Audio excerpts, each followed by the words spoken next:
জুলাই গণঅভ্যুত্থানের সময় সংঘটিত মানবতাবিরোধী অপরাধে শেখ হাসিনার বিরুদ্ধে করা মামলায় রায় দিয়েছেন আন্তর্জাতিক অপরাধ ট্রাইব্যুনাল। 2 অভিযোগে তাকে মৃত্যুদণ্ড দেওয়া হয়েছে।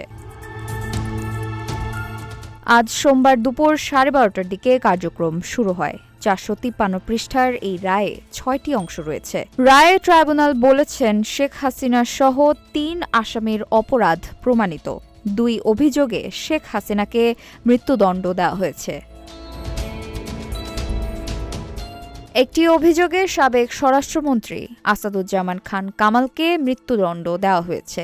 রাজসাক্ষী হওয়ায় পুলিশের সাবেক মহাপরিদর্শক চৌধুরী আবদুল্লাহ আল মামুনকে 5 বছরের কারাদণ্ড দেওয়া হয়েছে। নিজের সাজা শুনে এবার প্রতিক্রিয়া জানালেন ক্ষমতাচ্যুত প্রধানমন্ত্রী শেখ হাসিনা। সব অভিযোগ অস্বীকার করে বললেন, এই রায় পক্ষপাতদুষ্ট। তিনি বলেছেন, আল্লাহ জীবন দিয়েছেন, আল্লাহই জীবন নেবেন।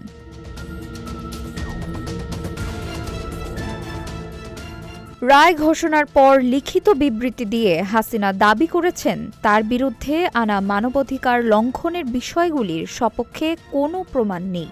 রাজনৈতিক উদ্দেশ্যপ্রণোদিতভাবে এই রায় দেওয়া হয়েছে, তাও আবার একটি অনির্বাচিত সরকারের অধীনস্থ পক্ষপাতদুষ্ট ট্রাইব্যুনাল সেই রায় দিয়েছে।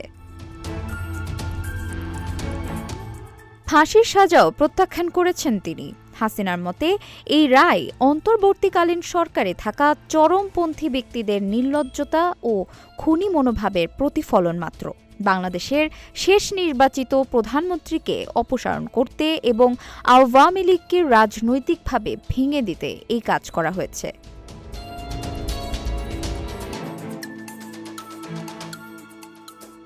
এদিকে শেখ হাসিনা সহ এই মামলার 3 আসামির বিরুদ্ধে মোট 5টি অভিযোগ আনা হয়েছে। সেগুলো হলো উস্কানিমূলক বক্তব্য প্রদান, প্রাণঘাতী অস্ত্র ব্যবহার করে আন্দোলনকারীদের নির্মূল করার নির্দেশ, রংপুরে বেগম রোকেয়া বিশ্ববিদ্যালয়ের ছাত্র আবু সাইদকে গুলি করে হত্যা, রাজধানীর চাংখারপুল এলাকায় আন্দোলনরত 6 জনকে গুলি করে হত্যা এবং আশুলিয়ায় 6 জনকে পুড়িয়ে হত্যা করা। নুসরাত জাহান, ঢাকা প্রকাশ।